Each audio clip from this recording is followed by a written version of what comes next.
Bonjour à tous. Donc, Madame Galen, nous sommes réunis aujourd'hui pour la soutenance publique de votre thèse, donc intitulée Effet de la participation à une communauté en ligne de soutien à la perte de poids sur les comportements alimentaires, le rôle médiateur de la sensibilité à l'influence sociale. Donc, cette thèse en sciences de gestion a été co-dirigée par le professeur Marie-Christine Michelet et Madame Laurie Balbo, professeure assistante à Montpellier Business School. Donc, nous allons nous asseoir. Le soutien à la perte de poids sur les comportements alimentaires avec le rôle médiateur de la sensibilité à l'influence sociale. De plus en plus de personnes sont touchées par les questions de surpoids et d'obésité. En effet, un Français sur deux est en surcharge pondérale en 2016. On constate également qu'il existe de nombreuses normes sociales qui incitent les individus à devenir toujours plus minces. Ainsi, 67% des Françaises déclarent avoir effectué au moins un régime dans leur vie. Dans ce contexte où la perte de poids est entreprise par de nombreuses personnes, certaines d'entre elles peuvent avoir recours à des groupes de soutien. Dès 1963, nous avons vu apparaître la première communauté en face-à-face avec Weight Watchers, où les individus s'encourageaient, se motivaient vers la perte de poids. Depuis, de nombreuses autres enseignes ont surfé sur la vague et on a vu apparaître des communautés en ligne. Les communautés en ligne sont définies comme des rassemblements d'individus autour d'un intérêt, d'un objectif partagé. On observe que les communautés en ligne en général ont été étudiées dans la littérature depuis les années 1990. Et nous allons spécifiquement nous focaliser sur les communautés en ligne de soutien à la perte de poids qui ont été peu étudiées. Par exemple, nous avons les forums de discussion généralistes sur Doctissimo et nous avons la communauté sur le site Weight Watchers. La littérature soulève que peu de recherches sur les communautés de soutien ont été effectuées, de même que sur les communautés en ligne dédiées à la santé et leur impact sur le comportement des consommateurs. Nous recensons quelques travaux sur le soutien social en ligne, toutefois aucune recherche ne s'intéresse à son effet sur les comportements alimentaires. D'où la problématique de cette recherche doctorale, par quel processus et dans quelles conditions la participation à une communauté en ligne de soutien à la perte de poids peut-elle avoir des effets positifs et ou négatifs sur les comportements alimentaires. La participation est au cœur de notre modèle car elle conditionne l'existence de toute communauté. La participation peut se matérialiser au travers de son niveau, lorsque l'on s'intéresse par exemple au nombre de visites ou à la durée de chaque visite. Ces informations nous permettent de déterminer si la participation est plutôt active, l'utilisateur va alors publier un certain nombre de messages, ou si la participation est plutôt passive, l'utilisateur va se contenter d'observer les échanges. Mais participer peut également revenir à échanger du soutien social dans le cadre des communautés en ligne dédiées à la santé selon la littérature. Le soutien peut être de nature informationnelle lorsque les individus échangent des avis, des conseils, et il peut être de nature émotionnelle lorsqu'ils s'encouragent et ont de l'empathie pour les autres. On observe également un lien entre la participation et l'identification, l'identification étant définie comme l'appartenance au groupe. En effet, plusieurs travaux montrent que plus les individus d'un groupe s'identifient aux autres, plus ils participent, contribuent au contenu de la communauté. Toutefois, le lien participation vers identification reste encore à examiner. De plus, Wilder en 1990 montre que les choix des individus en général peuvent être influencés par les membres du groupe, et ceci via le phénomène d'identification.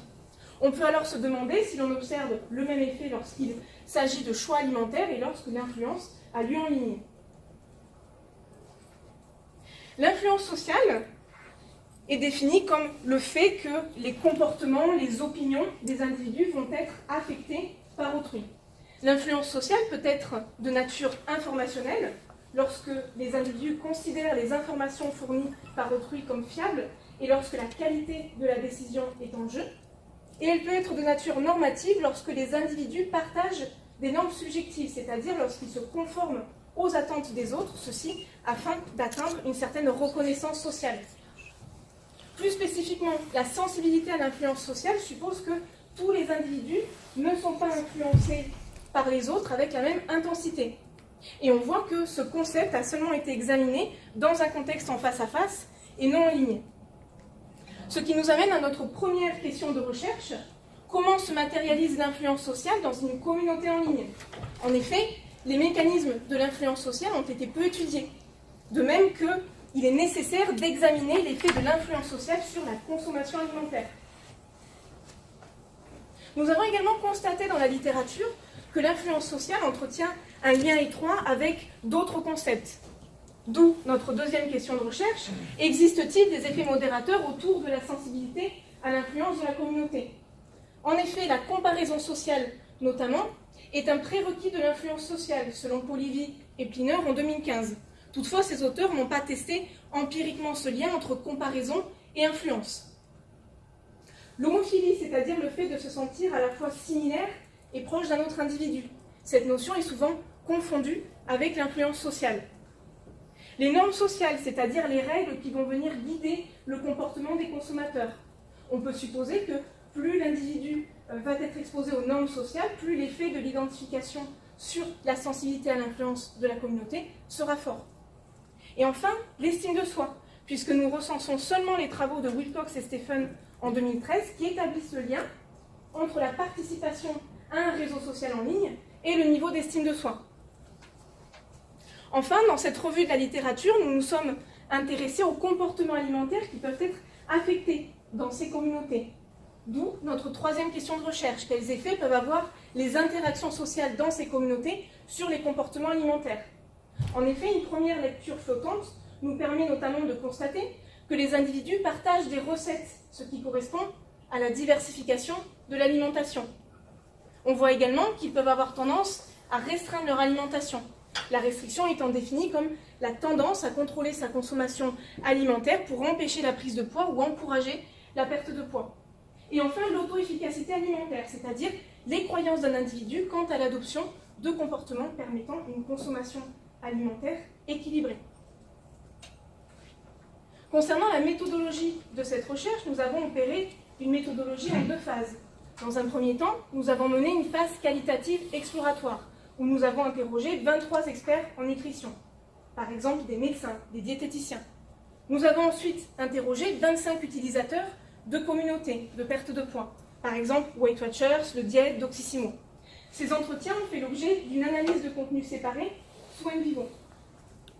Par la suite, nous avons mené une phase quantitative, avec 2 pré-tests, puisque le premier pré-test a révélé que 4 échelles de mesure avaient des qualités psychométriques qui n'étaient pas satisfaisantes. À la suite de ces 2 pré-tests, nous avons administré le questionnaire final à 335 utilisateurs de communautés de perte de poids. Les données ont été analysées grâce à la modélisation par équation structurelle selon la méthode PLS. Donc, dans un premier temps, nous avons analysé les différents modèles de mesure, puis nous avons créé différents modèles structurels, ceci afin de tester notamment les effets médiateurs et modérateurs de notre modèle. Concernant les principaux résultats des études qualitatives, effectivement, les utilisateurs échangent du soutien, tant informationnel qu'émotionnel. Ils ont également besoin, pour certains, de s'identifier aux autres membres. Par exemple, Aurélie, 22 ans, nous dit « Ce sont des profils qui nous ressemblent, donc on se sent plus impliqués ». Également, les individus peuvent être influencés en ligne, de même qu'ils peuvent se comparer aux autres, et surtout à un standard supérieur, ce qui correspond à la comparaison ascendante. Par exemple, une personne qui va se comparer à un individu qui a perdu plus de poids qu'elle. On voit que ces 2 phénomènes sont cités tant par les utilisateurs que par les experts. Nous avons pu aussi identifier différents critères de comparaison qui étaient absents de la littérature. Il s'agit de l'alimentation, de la méthode de perte de poids et du nombre de kilos perdus. Certains membres se disent également homophiles, donc similaires et proches. Ils partagent aussi des normes de groupe. Par exemple, Émilie, 23 ans, indique « Tous les mercredis, on s'engage à poster notre poids ». Certains d'entre eux ont aussi une faible estime d'eux-mêmes. Et surtout, ces 2 phases qualitatives nous ont permis d'identifier les comportements alimentaires qui peuvent être affectés dans ces communautés. Il s'agit de la restriction alimentaire et de la diversification de l'alimentation, sachant que ces notions n'ont pas été abordées dans les questions des guides d'entretien. Concernant la restriction, Elle peut être de nature quantitative, lorsque l'individu va diminuer le nombre de calories consommées, et elle peut être de nature qualitative lorsqu'il va supprimer des catégories d'aliments de son alimentation. Par exemple, Jacques, 59 ans, pas de pain, pas de pâtes. À partir de la littérature et des études qualitatives, nous avons construit notre modèle conceptuel. Et nous pensons que plus l'individu, l'utilisateur, va participer activement à la communauté et plus il va échanger de soutien social, plus il va s'identifier aux autres membres. Et plus il va s'identifier aux autres membres, plus il sera sensible à l'influence de la communauté, que nous avons divisée en facettes pour voir spécifiquement quelle facette a un effet sur les comportements alimentaires. Nous pensons également que plus l'individu va être sensible à l'influence de la communauté, plus il aura tendance à restreindre son alimentation, qui est considérée comme un effet négatif selon la littérature et les entretiens avec les experts. Mais parallèlement, plus il sera enclin à diversifier son alimentation et à avoir une auto-efficacité alimentaire élevée, ce qui constitue des effets positifs. Et enfin, nous supposons des effets modérateurs de l'effet de l'identification sur la sensibilité à l'influence de la communauté, avec comme modérateur la comparaison sociale, l'homophilie en général est liée à la perte de poids, les normes de la communauté et l'estime de soi.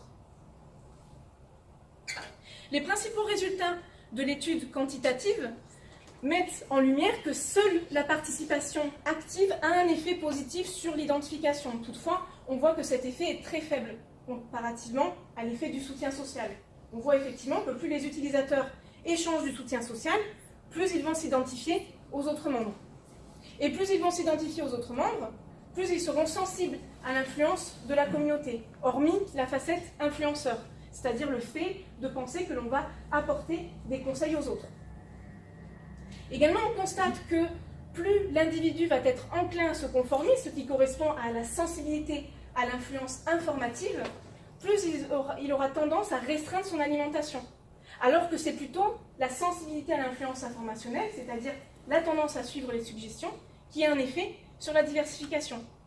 Et on voit que l'influence sur les autres, donc le fait de penser que les choix alimentaires des autres peuvent être influencés, cette variable a un effet sur tous les comportements alimentaires.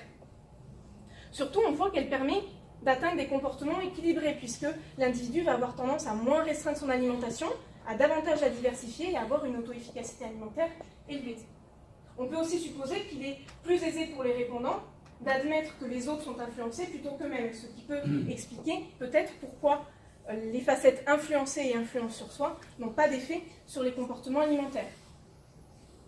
On constate, alors, concernant le test des médiations, on voit effectivement que l'identification apparaît comme un médiateur complet entre le soutien social et les 5 facettes de la sensibilité à l'influence de la communauté.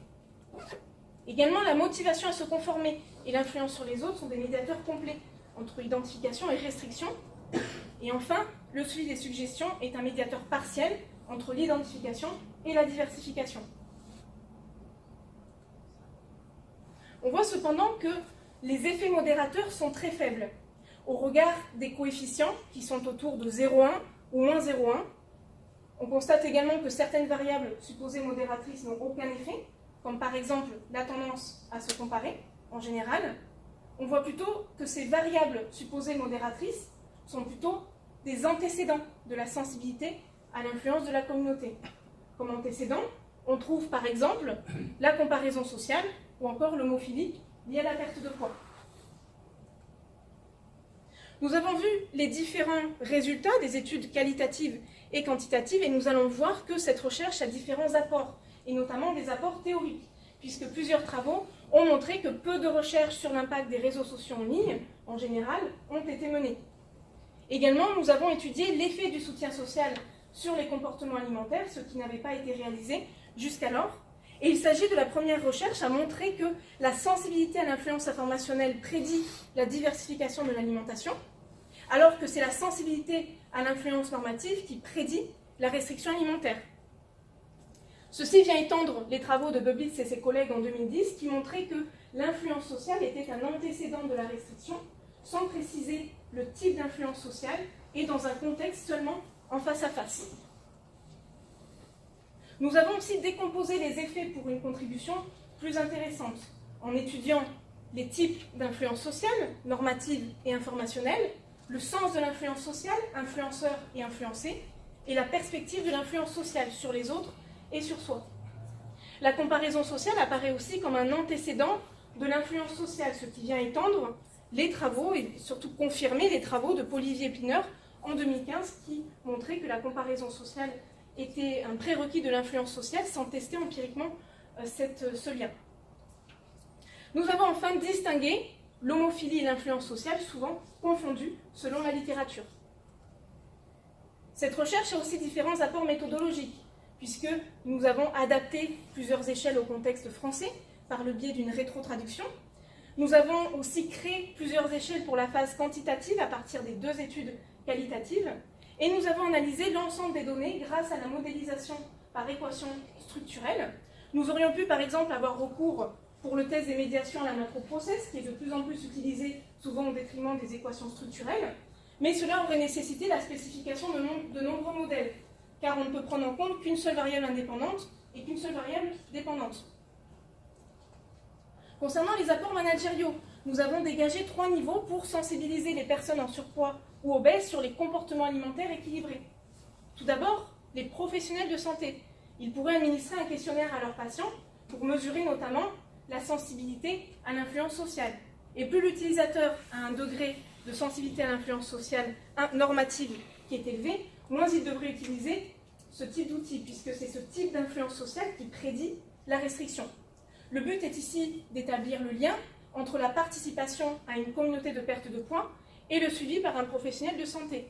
Car nous avons constaté dans notre étude qualitative avec les utilisateurs que 20 répondants sur 25 ne sont pas ou plus suivis par un expert de la nutrition dans leur perte de poids. Les pouvoirs publics pourraient aussi informer sur les dangers de la restriction alimentaire excessive. Excessive dans le sens où l'individu va descendre en deçà des recommandations officielles du Plan national nutrition santé, ou lorsqu'il va supprimer des catégories d'aliments de son alimentation. Pour cela, on pourrait envisager des campagnes de sensibilisation mettant en scène une influence sur les autres, puisque nous avons vu que c'est cette facette qui permet d'atteindre des comportements alimentaires équilibrés. Et enfin, les modérateurs de communauté pourraient inciter les participants à vérifier les conseils reçus sur la communauté avec un professionnel de la santé. Cette recherche n'est pas exempte de limites et de voies de recherche. Au niveau conceptuel, nous n'avons pas étudié le rôle modérateur du type de communauté. Par exemple, une communauté non marquée, non attachée à un programme spécifique du type Doctissimo, et une communauté marquée, attachée à un programme du type Weight Watchers. On peut se demander si le type de communauté a une incidence sur l'effet de la sensibilité à l'influence de la communauté sur les comportements alimentaires. Nous n'avons pas non plus examiné le degré de sensibilité à l'influence de la communauté en fonction de l'état d'avancement vers la perte de poids, alors que nous avions différentes données pour ce faire, comme le nombre de kilos perdus, l'objectif de départ, le poids minimum et maximum pesé. Toutefois, il ne s'agissait pas de l'objectif de cette recherche. On pourrait néanmoins envisager un modèle expérimental en manipulant l'état d'avancement vers la perte de poids et en mesurant la sensibilité à l'influence sociale, la restriction et la diversification. Au niveau méthodologique, notre étude quantitative a recours à des mesures déclaratives plutôt qu'observées.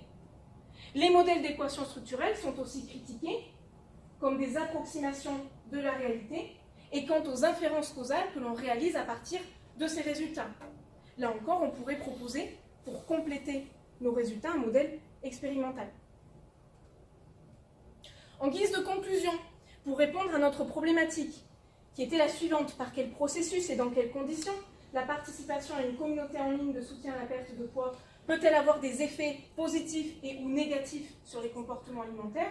Oui, la participation à ce type de communauté a un effet sur les comportements alimentaires. Cet effet est positif au travers de la diversification de l'alimentation et il est négatif au travers de la restriction alimentaire. Ce lien entre la participation à ce type de communauté et les comportements alimentaires est établi via l'identification, puis la sensibilité à l'influence de la communauté.